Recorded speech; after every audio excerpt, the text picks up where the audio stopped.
This is section 14. We are looking at the last section of micro. So as we're looking at the last section of micro, this is a part where we talk about things that are maybe not what we typically talk about.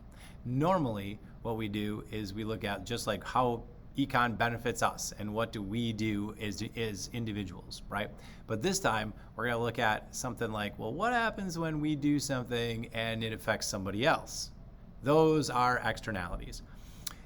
Best example of externality is pollution. That would be a negative externality, and it's easy to see. If you are producing something and it somehow causes like pollution to happen, that's the extra thing. And if we're producing something like toilet paper, for example, we love to have that product, but if that product also pollutes a little bit of the river and pollutes a little bit of the air, are we okay with that? Or are we producing maybe too much at too cheap of a cost? And that's what we look at today. So as we look at the economics of pollution and externalities overall, the first thing you're gonna see is a graph. Now, this graph is gonna be a little bit different than what maybe we would normally see. Normally, we see a supply, we see demand, we see price, we see quantity, and we are always like, hey, this is perfect because we got equilibrium prices, equilibrium quantities, et cetera, and everything looks good on our graph. But when we do this, what we're really looking at is demand for everyone. So this is a marginal social benefit for this particular product. Okay, this is how society benefits on a marginal basis from having this product available to us. But when we look at everything so far, we basically looked at this from a marginal private cost. Like everything we've done has been like, hey, how do I minimize my costs? Or I'm gonna go where my marginal cost equals my marginal revenue, because that's what I wanna, produce the most in terms of like profit, right? This is what we're trying to do all the time, is look at our private cost, private cost, private cost. But what if something gives us a social cost? What if something gives us an additional cost that we're not really looking at here? And that is what this section is about, right? This section talks about how pollution could be an additional cost to us.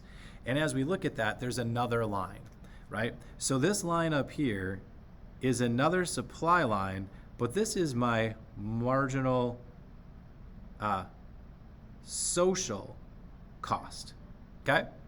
So my marginal social cost is what society feels when you're producing, right? You as a producer are just like, yeah, let's go, make as much money as possible, et cetera. You're only accounting for your private cost. But what if society has an additional cost? Now we can figure that out. And when we figure that out, we'll realize that maybe the price for society should be a little higher, and the quantity that society wants should be a little bit less. Maybe my factory, by making this pollution, is doing something negative to the environment, and it would be better off for the people to have just a little less pollution. Is your toilet paper or some other product going to be a little bit higher in price? Well, yeah, it is, but you might have a river that you could swim in, or you might have air that you could breathe without a mask. So when you think about those types of things, this is what this externality section deals with, right?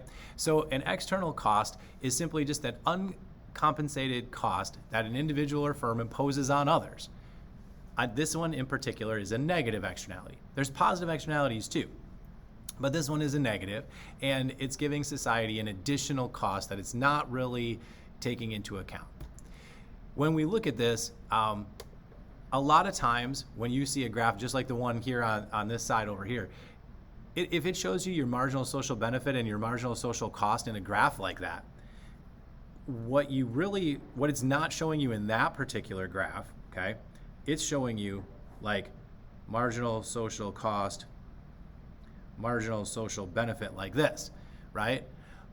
When you do this one, you really need to do is say, well, there's another line here, that's my marginal private cost, okay? They're not showing you that line, and it's represented by this market down on the bottom, but you should be able Like you just have to kind of know, oh, well, that would be if we're not accounting for anything in terms of an additional social cost. So that must be my private costs at 0 like that. So just so you know, that's kind of what, like sometimes you'll see a graph like that where it's not kind of showing you maybe what you're used to because they're just not even including that private cost line. So sometimes that happens to you.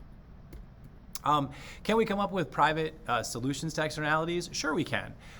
If the property rights are defined, right, and the costs are minimal, you just work it out with each other. So a lot of times if it's just like your neighbor causing some kind of problem, like that you can fix. It's like you're internalizing the externality basically. You can't always do that, especially when there's like the costs are too high, like if you have to get a lawyer, etc. If there's lots of people in a group, we'll talk about like Snively on a lake and what happens when there's lots of people on the lake. If it's just you and one neighbor, you usually can fix the private problem, right? That's what Coase theorem suggests, etc. But when there's too many people, then all of a sudden you have to do something different. And it's usually get the law involved, whether it's a lawyer, whether it's the police, whether it's a DNR. You know, it's got to be some sort of group that's going to help fix the problem. All right.